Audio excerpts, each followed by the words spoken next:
Give yourself prudence and love your friends.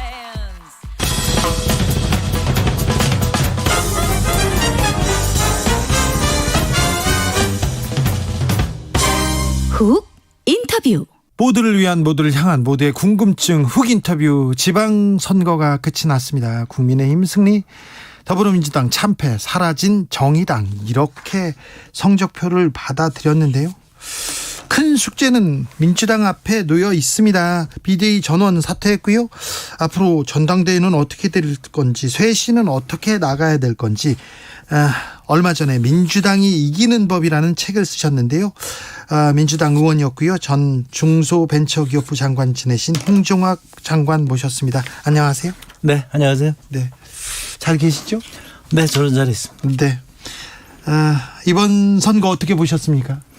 글쎄요, 국민들께서 아주 답답한 선거가 아니었나 이렇게 싶고요. 네. 아마 차악을 뽑기 위해서 고민을 많이 하셨던 선거. 민주당 지지자들은 많이 투표장에 나오지 않으신 것 그게 같아요. 특히 민주당 지지자들이 아마 또 고민이 굉장히 많으셨던 것 같아요. 네. 그래서 보통 이제 제가 SNS를 하면 선거 때 다가오면 이제 우리 열정적인 지지자들이 우리 열심히 이번에 누구를 돕자 이런 것들이 많이 오는데 이번에는 아주 조용하더라고요. 그러니까 그런 정도로 민주당 지지자들이 굉장히 많이 지금 실망하고 또 화가 나 있는 상태다 이렇게 생각하고 있습니다. 무엇에 실망했을까요? 무엇에 화가 났을까요?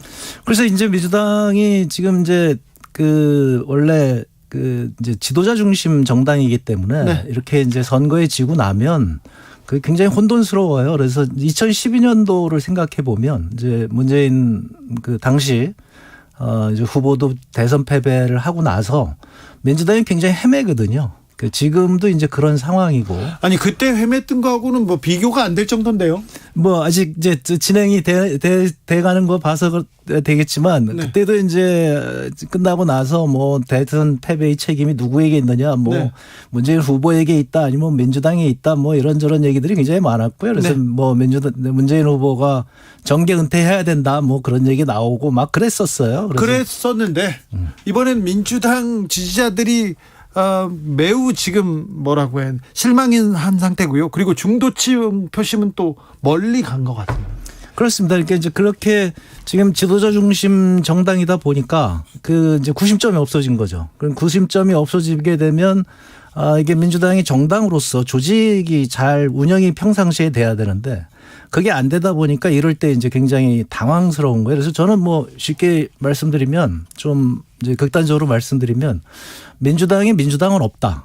그러니까 이게 각자의 정치인 개개인이 있을 뿐이지 네. 민주당을 위한 협업이라든가 이런 거는 굉장히 조직력은 찾아보기가 굉장히 어렵다. 이런 상황에서 이제 대선 패배를 하고 나면 헤매게 된다. 그렇게 헤매는 과정이다. 헤매는 과정으로 저는 보여집니다. 근데 구심점이 지도자가 없다고요? 이재명 있지 않습니까? 이제 대선 패배에 대해서 이제 아직 규명이 제대로 안 됐기 때문에 네. 그거를 어떻게 이제 극복을 할 것인가. 그다음에 이재명 후보의 이제 지도력을 다시 어떻게 회복할 것인가. 이런 것들에 대해서 지금 이제 회의적인 시각들이 꽤 많거든요. 그러니까 그런 거에 대해서 논의를 해야 되는 거죠. 근데 민주당이 이제 가장 큰 문제가 뭐냐면 논의를 안 해요. 민주당에서 논의가 안 됩니까? 토의가 안 됩니까? 그러니까 이제 예를 들면 일반 기업이라고 한다면 이 정도 위기가 오면 네. 그러면 이제 밤을 새고 논의를 할 거 아니겠어요. 네. 회의를 뭐 매일 하고 그럴 거 아니겠어요. 네. 근데 이제 뭐라 그럴까요? 의원총회 같은 거 몇 번 하고 그다음에 서로 이제 몇 마디 하고 그다음에 이제 결정을 한단 말이죠. 그러니까 예를 들면 지난번에 송영길 대표가 서울시장에 나오는 과정을 보더라도 그냥 몇 명이 결정해서 나오니까 다른 분들이 거기에 동의를 못 하는 거죠. 그러니까 송영길 대표는 이제 본인은 굉장히 좋은 뜻으로 내가 이렇게 희생한다.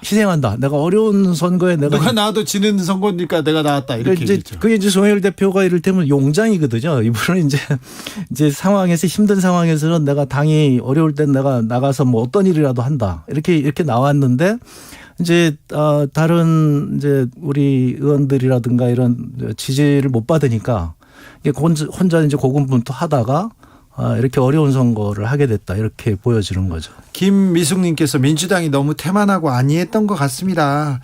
3123님 민주당은 정권을 잃었는데도 대선에서 박빙으로 졌다고 계속 고무되어 가지고 여당처럼 행동하는 거 구태의연하게 보였습니다. 유권자들에게 정말 이해 안 되는 스탠스였습니다. 대선 이후에 젖잘싸 이렇게 졌지만 잘 싸웠다. 이게 패배의 원인이라고 진단하는 시각도 있습니다.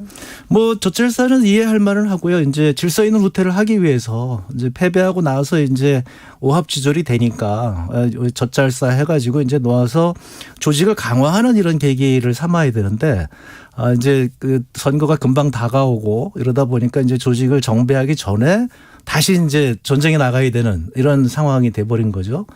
그런 상황에서 이제 조직력이 무너지다 보니까 어려운 선거를 하게 됐다. 그리고 이제 가장 중요한 건 이제 계속 못 하고 있는 거죠. 그러니까 국민들과 지금 공감하고 소통하고 이게 지금 잘 안 돼서 사실 대선에 진 거거든요. 민주당이 지금 문제가 그렇습니다. 지금 네, 그게 핵심이거든요. 그래서 이제 국민들이 공감하고 국민들이 굉장히 어려운데 그 어려움에 대해서 공감하고 그것을 집권했을 때 해결을 사실 못했단 말이죠. 네. 그러면 그 못한 것에 대해서 이제 민주당이 그러면 이제 야당으로서 어떻게 해야 되겠다. 이런 비전을 제시해야 되는데 그걸 지금 못하고 우리 나름대로 최선을 다했다. 이게 이를테면 이제 관료화된 거죠. 그러니까 이게 뭐냐면 현장에 있는 사람은 어려운데 우리는 열심히 했다. 그러니까 알아달라. 이런 얘기거든요. 그러니까 이게 정치인으로서는 이게 이렇게 하면 안 되는 거죠. 제가 보기에는 이제 가장 큰 문제가 거기에 있지 않았나 싶어요. 그러니까 국민들한테 더 다가가서 그 어려움을 그러니까 그거를 느껴야 되는 거죠. 그러니까 저 같은 경우에 이제 제가 좀 안타까운 건 뭐냐면 이제 이렇게 해서 우리 지지자들이라든가 국민들이 사실 이제 정권이 넘어갔고 그러니까 민주당은 사실은 민생과 복지를 강조하는 정당이잖아요. 이제 그런 정당이 사실은 이제 정권을 넘겨줬기 때문에 국민들 입장에서는 굉장히 어려울 거란 말이죠. 현재도 어렵지만 더 어렵게 되면 그거에 대해서 절박감을 좀 가져야 되거든요.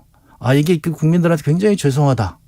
그런 거에 대한 절박감을 시작해서 이제 선거를 치러야 되는데 그게 아니고 이제 또 우리 새롭게 뭐 해보자 이렇게 자꾸 나오니까 이 괴리도가 자꾸 이제 커지지 않나 저는 네. 그렇게 보고 있는 거죠. 민주당이 민심과 괴리된 것 같습니다. 그리고 민주당 지지층한테 폭넓게 호소하는 것도 아니고요. 일부 지지층한테만 지금 호소하고 있어서 소통하고 있어서 지금 민주당 지지자들이 투표장에 안 나간 거 아닙니까? 그러니까 이제 제가 보기에는 굉장히 답답한 게 이제 그런 거거든요. 저는 이제 크게 보면 민주당에는 100만 당원이 있어요. 이것은 대한민국에서 어떤 정당도 가져보지 못한 열정적인 100만 당원. 이거는 어마어마한 민주당의 자산이거든요. 네. 근데 민주당이 이 자산을 활용하지 못하고 있는 거죠. 이 100만 당원과 소통하는 노력이 평상시에 없어요. 그러니까 제가 그때 이제 소통위원장 할 때는 그래서 전국의 소통본부를 만들고 이거를 조직화하려고 굉장히 노력을 했는데 제가 그만두고 나니까 그냥 없어졌더라고요. 네. 그러니까 이게 전국 조직으로 우리 당원들과 그러니까 상시적으로 소통하는 이런 노력들이 없다는 것이 제가 보기에는 민주당이 굉장히 큰 자산을 스스로 활용하지 못하고 있다. 그러니까 이번에도 예를 들면 선거를 치를 때 100만 당원들이 한마디씩만 하면 우리 후보 괜찮다. 이런 얘기를 해주면 되는데 100만 당원이 조용히 있는 거죠.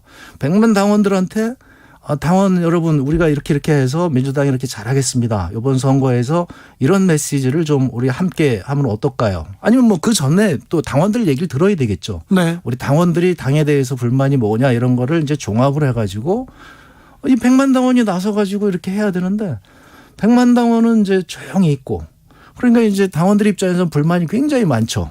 네. 그러니까 이제 그 하나의 팬덤이 나타나게 되고 자꾸 개인적인 얘기만 하게 되거든요. 어떤 개인이 좋다, 어떤 개인이 나쁘다. 그러니까 이게 지지자들이 당의 분란을 오히려 촉발하는 이렇게 된단 말이죠. 엄청난 자산인데 이 엄청난 자산이 자산으로 기능하는 게 아니라 오히려 당을 분란시키는 요인으로 되는 이것이 지금 이제 민주당의 하나의 문제죠. 그래서 저는 긍정적인 면도 있다는 거예요. 이 100만 당원을 지금부터라도 잘 조직화하고 소통이 잘 되면 민주당의 입장에서는 이건 뭐 저쪽 국힘당은 도저히 쫓아올 수 없는 그런 자산이거든요.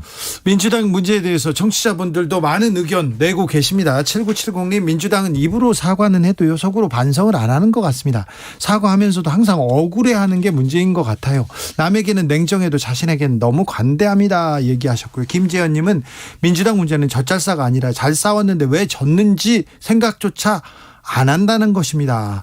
3997님, 이번 지방선거 민주당 볼 때 정당의 이념보다는 개인의 이념, 자기 정치를 하는 게 문제라고 봅니다. 정당의 정체성도 안 보이고요, 이념도 안 보이고 표를 얻을 수 없겠지요 얘기합니다. 조현수님은 민주당은 논의나 실력으로 정권을 잡은 게 아니고요, 국민의 눈높이가 높아져서 당시 정권을 공격하는 과정에서 반대급부로 정권을 잡았죠, 이렇게 분석하시는 분도 있습니다. 네, 자, 민주당 그런데 지금 젖잘싸가 당 망쳤다 이렇게 목소리를 외치고, 아니다 이 당권 이재명이 나서서 뭐 망했다 이렇게 하고 당권 도전해야 된다 이러면서 친문 친명 그리고 반명 이렇게 조금 뭐라고 해야 되나 갈등이 촉발할 가능성이 높아 보입니다.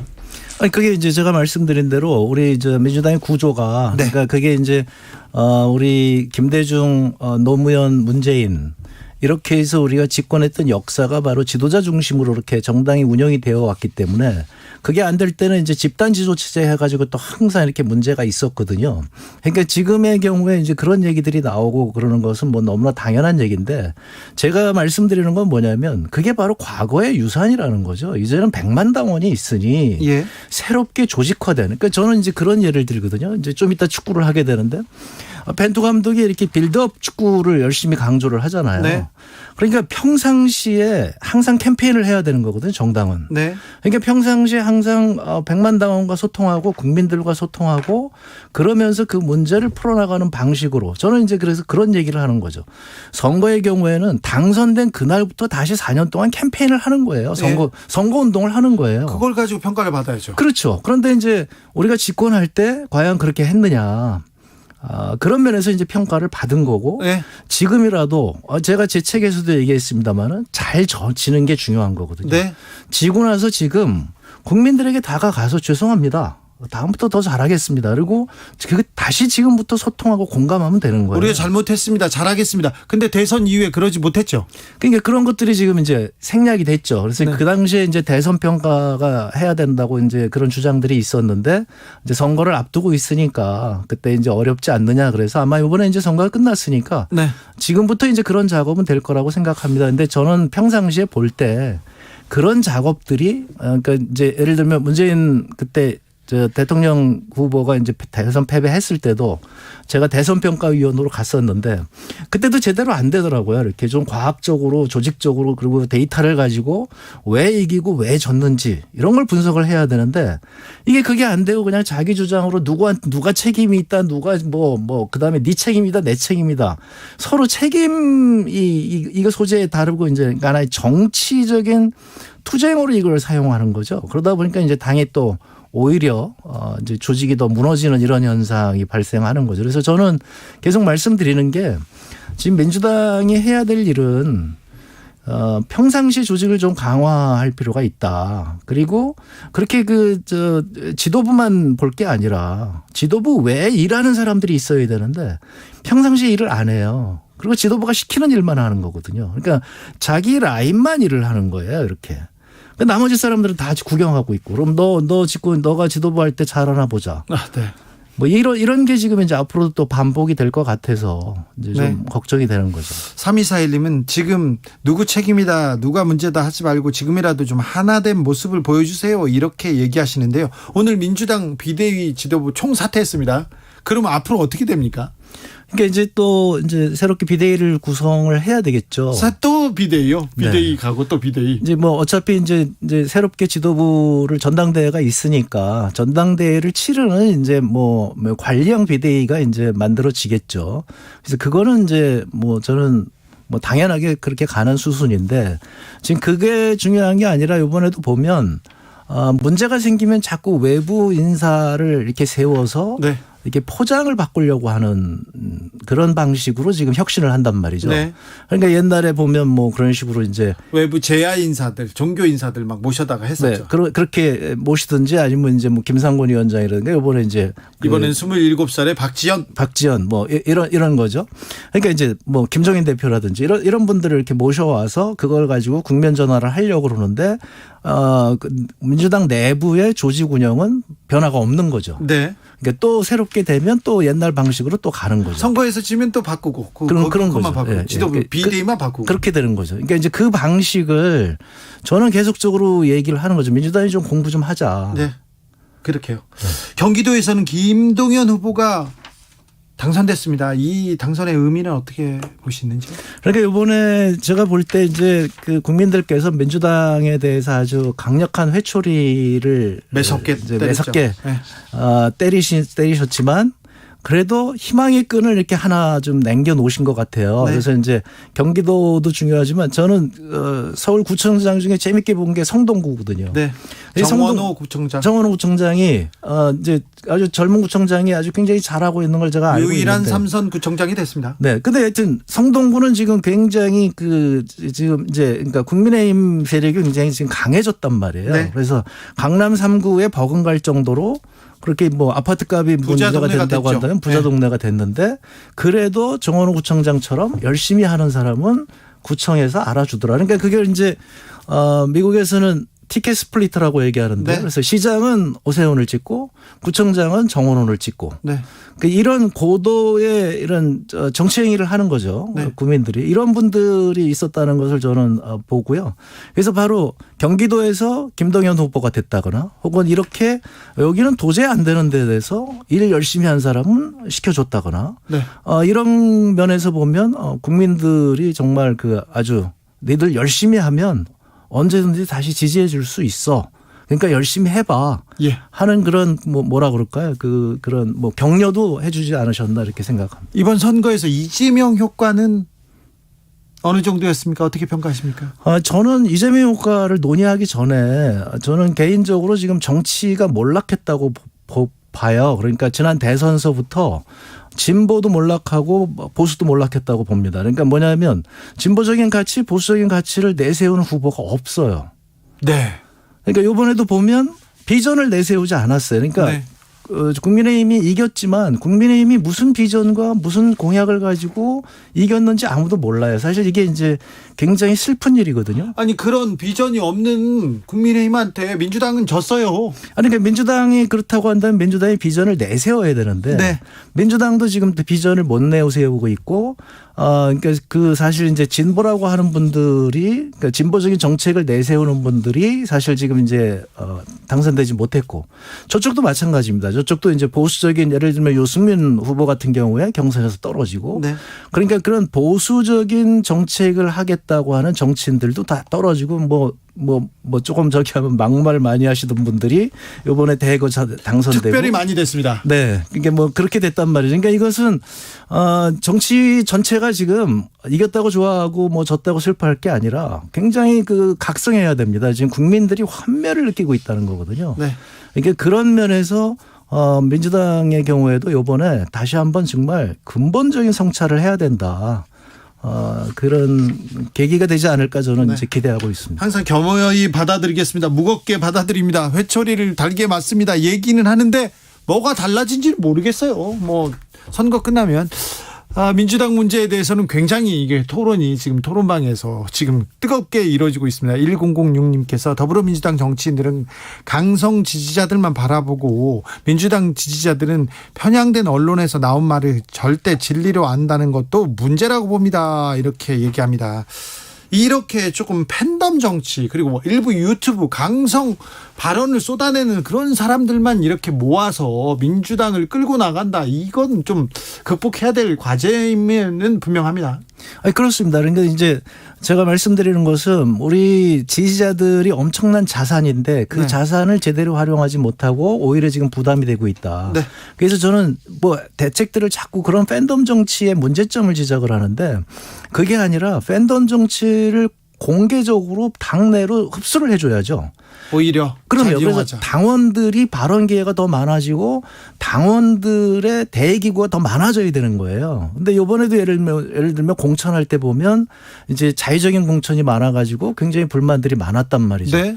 그러니까 경선을 시켜가지고 그렇게 하면은 다들 공정하게 수긍하고 그리고 가서 같이 선거운동을 해줄 건데 공천 자체를 수능하지 못하다 보니까 또 이제 한쪽이 무너지고 이렇게 된단 말이죠. 예. 그래서 저는 이게 이제 그동안에 이런 시각들에 대해서 우리 당에서 얘기를 안 하는데 네. 저는 그런 새로운 시각으로 우리 100만 당원에 대해서 좀 더 적극적으로 지금부터라도 제가 말씀드린 대로 잘 져야 되거든요. 오늘 졌잖아요. 네. 그 오늘부터 당원들하고 가서 얘기를 해야 돼요. 당원들의 얘기를 들어야 됩니다. 각 뭐 전 지역위원회에서. 네. 그리고 지금 비대위도 그만뒀지만 저는 그만두고 나서라도 비대위도 지금이라도 이제 현장으로 가서 국민들 얘기 듣고 네. 그리고 이제 낙선 사례를 해야 되는 거죠. 그러니까 이렇게 졌을 때 전국에서 파란 옷 입고 더 잘하겠습니다. 이렇게 낙선 사례하는 모습을 저는 보여준다면 네. 국민들이 조금 더 기대를 갖지 않을까 그렇게 생각하고 있습니다. 알겠습니다. 낙선 사례를 좀 질 때라도 좀 잘 져라. 이제부터라도 좀 국민 속으로 당원들한테 이렇게 들어가. 국민 속으로 들어간다는 말을 정치인들이 막 하는데 그럼 정치인들은 국민도 아니에요 지금. 사실상 그렇습니다. 네. 선거 때만. 네. 8182님께서 지금 민주당은 목욕은 하지 않고 옷만 계속 갈아입는 것 같아요. 안타깝네요. 이렇게 아프게 이렇게 짚어주셨습니다. 아, 네. 오늘 말씀 잘 들었습니다. 네. 민주당이 새겨 들겠죠? 뭐 하여튼 어려울 것 같습니다. 네. 네. 어려울 것 같아도 좀 잘해야죠. 뭐. 그러면 또 이제 네. 그렇게 해서 또 어려운 가운데에서 또 새로운 희망의 싹들이 나오겠죠. 전 민주당원 전 장관을 지내셨습니다. 홍종학 전 의원 얘기 들어봤습니다. 감사합니다. 네, 고맙습니다. 정치 피로, 사건